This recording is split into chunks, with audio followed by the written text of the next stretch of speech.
แกงไก่ใส่กะทิแล้วก็ใส่หน่อไม้ส้มหรือว่าหน่อไม้ดองเนาะอันนี้ก็เป็นอีก1เมนูที่ว่าตัวเองก็มักกินแล้วก็เฮ็ดกินเป็นประจำเนาะซึ่งว่าคลิปก่อนๆก็เคยเฮ็ดลงไปแล้วแต่ว่าคลิปนี้ก็จะมาเฮ็ดให้เบิ่งอีกเนาะว่าเราจะเฮ็ดแนวใดซึ่งว่ามื้อนี้หันจะใส่ในส่วนที่เป็นหน่อไม้ส้มที่ว่าต่างไปจากเดิมที่ว่าเราเคยใส่ในคลิปก่อนๆนั้นเนาะซึ่งว่าจะมีส่วนประกอบแล้วก็วิธีการในการเฮ็ดแนวใดอันนี้นะให้ทุกคนไปติดตามเบิ่งนํกันดังในคลิปนี้เลยเนาะอันนี้ก็คือส่วนประกอบทั้งหมดที่ว่าเราจะใส่ในมื้อนี้เนาะทุกคนหลักๆเลยตุกจะใส่เป็นส่วนที่เป็นปีกไก่ปีกก่างแล้วก็กกปีกแบบนี้เนาะนี่ก็จะเป็นหน่อไม้ส้มหน่อไม้ดองที่ว่าเป็นส่วนนี้ตุกจะใส่เป็นหน่อไม้อ่อนๆแบบนี้เนาะนี่จะแซ่บนี่ก็จะมีในส่วนของหอมซอยก็จะมีหอมบัวเนาะแล้วก็จะมีกะทิเนาะที่ว่าขาดบ่ได้เลยก็จะประมาณใส่1กระป๋องก็400 ml ประมาณนั้นเนาะแล้วส่วนประกอบอื่นๆก็จะมีพริกแกงแดงๆแบบนี้เนาะซึ่งจะใส่เป็นพริกแกงของแม่พลอยเนาะจะแซ่บตัวนี้แล้วก็พริกสดแล้วก็จะมีในส่วนที่เป็นใบขี้หูดอันนี้ขาดบ่ได้เด้อทุกคนเพราะว่าจะเฮ็ดให้แกงเฮาหอมแล้วก็แซ่บเนาะแล้วก็จะมีข่าสดข่าแก่ข่าอ่อนก็ได้เนาะและอันนี้ก็คือจะเป็นในส่วนของน้ำปลาแล้วก็น้ำตาลเป็นนัวหน่อยนึงเนาะนี่แหละซึ่งว่าส่วนประกอบมันก็อัตราส่วนก็จะขึ้นให้คือเก่าเนาะทุกคนเนาะหลังจากที่ว่าเฮาเห็นในส่วนประกอบไปแล้วอันนี้จะมาเบิ่งในขั้นตอนของการเฮ็ดก็คือเฮาจะใส่กะทิลงไปเคี่ยวให้แตกมันก่อนเนาะสังเกตเลยว่ากะทิตุกจะบ่ได้ใส่หมดกระป๋องทีเดียวเนาะจะใส่ครึ่งนึงก่อนเนาะเฮาจะมาเคี่ยวให้แตกมันแบบนี้แล้วส่วนอีกครึ่งนึงหั่นน่ะเฮาจะเอาไปใส่ในตอนท้ายตอนไปเพิ่มในตอนท้ายอีกเทื่อนึงเนาะ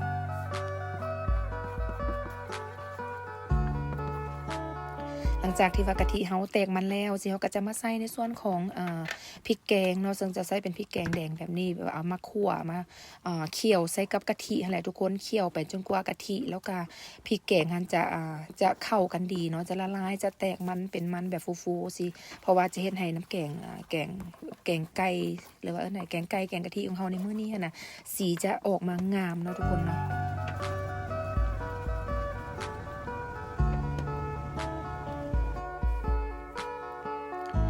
หลังจากที่ว่าเคี่ยวกะทิกับพริกแกงจนแห้งแล้วเนาะเนี่ยก็จะมาใส่ในส่วนของไก่ที่ว่าเราเตรียมไว้แล้วไก่ที่เรา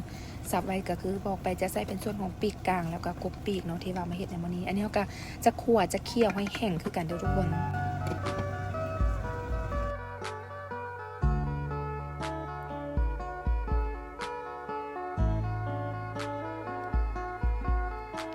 หลังจากที่ว่าไก่เฮาเริ่มแห้งเนาะกะทิอิหยังเฮาแห้งเรียบร้อยเฮาถึงจะมาเพิ่มในส่วนของน้ำสะอาดเนาะทุกคนเนาะซึ่งว่าน้ำสะอาดก็จะใส่บ่หลายเนาะพอให้ท่วมไก่หน่อยหนึ่งก็ได้แล้วเนาะเพราะว่าไก่เฮาใส่เป็นไก่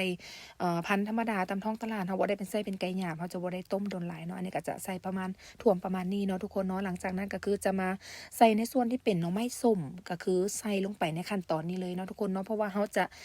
ได้ต้มดนเนาะเพื่อว่าจะให้หน่อไม้ส้มของเรามันจืดดีแล้วก็จะบ่มีรสขมเนาะทุกคนเนาะ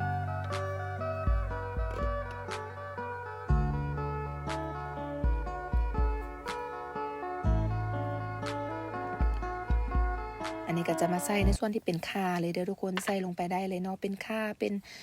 ผงนัวอย่างซี้เฮาแอดลงไปเพิ่มลงไปในตอนนี้ได้เลยเนาะหลังจากนั้นเราก็จะสืบต่อต้มไปจนกว่าให้น้ำมันแห้งให้ไก่สุกให้หน่อไม้ส้มของเราจืดเนาะทุกคนนี่ต้มไปอีกก่อนเนาะ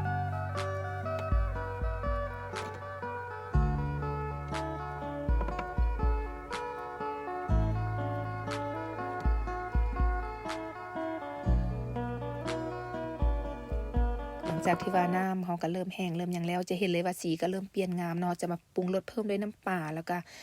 ตัดด้วยน้ำตาลหน่อยหนึ่งเนาะทุกคนเนาะถ้าผู้ใดบ่อยากใส่เป็นน้ำตาลทรายขาวก็อาจจะใส่เป็นน้ำตาลปี๊บน้ำตาลมะพร้าวเนาะนี่ก็ได้คือกันเนาะทุกคนเนาะนี่ก็จะเห็นเลยว่าสีของน้ำแกงของเขาจะสีเหลืองงามทุกคนถ้าว่าเขาเคี่ยวกะทิ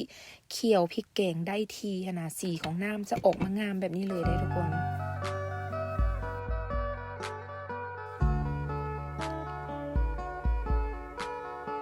หลังจากที่ว่าเคี่ยวเริ่มแห้งเริ่มน้ำของเขาเริ่มง่วนเอิ้นว่าได้เริ่มแห้งไปหลายแล้วเนาะจะยิ่งเห็นเลยว่าสีของกะทิสีของพริกแกงจะฟูแดงขึ้นมาสีงามๆเลยนี่ทุกคนนี่ก็จะต้มไปพอประมาณนี้เนาะเฮาเนาะเพราะว่าต้องจงน้ำไว้กินกับข้าวสวยเด้เนาะข้าวเจ้าสิจะก็จะแซ่บเนาะหลังจากนั้นก็จะใส่ในส่วนของใบมะกรูดหรือว่าใบขี้หูดพริกสดเพื่อจะเพิ่มสีสันให้สวยงามในตอนท้ายๆแบบนี้เนาะทุกคนเนาะก็จะประมาณนี้เลยอันนี้ก็คือต้มไปอีกหน่อยหนึ่งเนาะเพื่อว่าให้กลิ่นของใบขี้หูดนั้นได้ออกมาก่อนเนาะ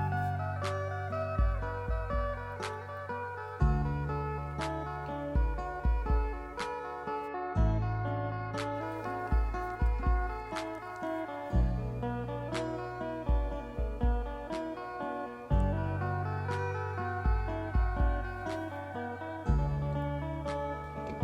แห้งก็ประมาณให้แห้งให้พอดีเนาะทุกคนเนาะเพราะว่าอย่างที่บอกไปเราต้องได้จงให้มีน้ำนิดนึงเผื่อว่าจะกินกับข้าวเจ้าข้าวสวยข้าวเหนียวหยังก็เพราะว่าให้มีน้ำได้กินได้ใส่กับข้าวก็จะแซ่บเนาะสีก็จะประมาณนี้เลยทุกคนอันนี้ก็ถือว่าต้มแห้งมาได้ทีเรียบร้อยเนาะนี่ก็เราก็จะมาใส่ในส่วนตอนท้ายเลยก็คือหอม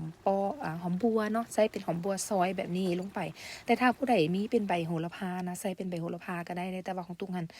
มื้อนี้หาบ่ได้เนาะมีหอมบัวก็เลยใส่เป็นหอมบัวแทนเนาะเท่านี้ก็ถือว่าเรียบร้อยเนาะทุกคนสามารถปิดเตายกออกได้เลยเนาะเพราะว่าเราอยากให้สีของผักหอมมันยังสีเขียวสดแล้วก็ดูน่ากินน่ารับประทานหลายขึ้นเนาะทุกคนเนาะเท่านี้ก็คือยกออกจากเตาได้เลยเนาะการเฮ็ดแกงไก่ใส่กะทิใส่หน่อไม้ดองก็เป็นอีหยังที่ว่าบ่ได้ยากเนาะทุกคนเนาะทุกคนสามารถเฮ็ดกินเองได้อยู่ที่บ้านแล้วก็หวังว่าผู้ใดที่ว่าเข้ามารับชมคลิปนี้แล้วก็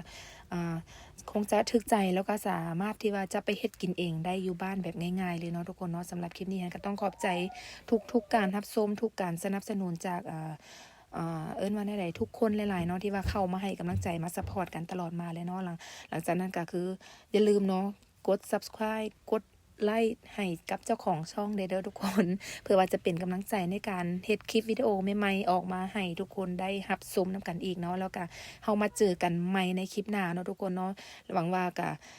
จะถึกใจแล้วก็เดี๋ยวจะมีอย่างมาต้อนมาฝากกันในคลิปหน้าก็อย่าลืมเนาะกดติดตามไว้เด้อทุกคนเขาจะได้บ่พลาดคลิปที่ว่าจะอัปเดตให้เบิ่งในมื้อต่อๆไปเนาะทุกคน